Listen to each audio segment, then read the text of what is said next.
Welcome to Data Engineering with Subhadip. Today we are going to master complex event processing using Python and the Apache Beam SDK. We will explore how to analyze real-time streams and find complex patterns. Let us get started.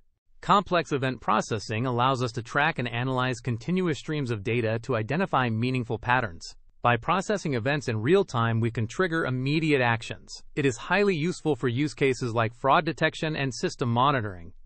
Our first core concept is session windows.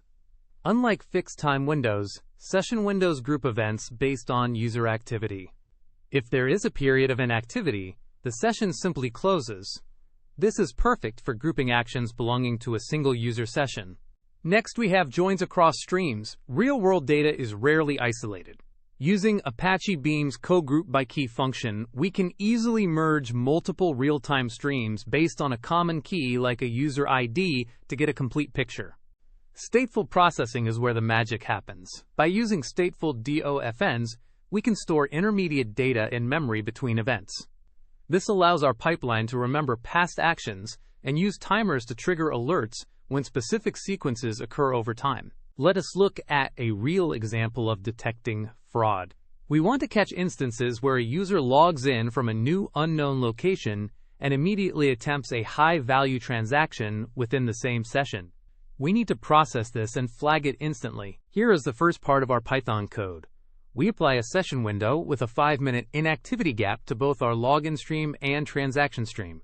Then we use a co-group-by-key transform to join these streams together, mapping them to the specific user ID. In the second part, we implement a stateful DOFN.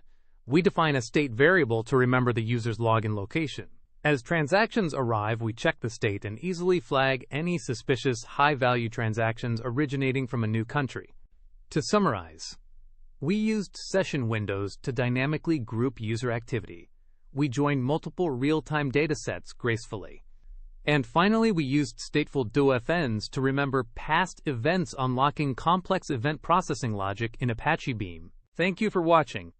If you found this tutorial helpful, please hit the like button and subscribe to Data Engineering with Subhadip for more awesome data engineering content. See you in the next video.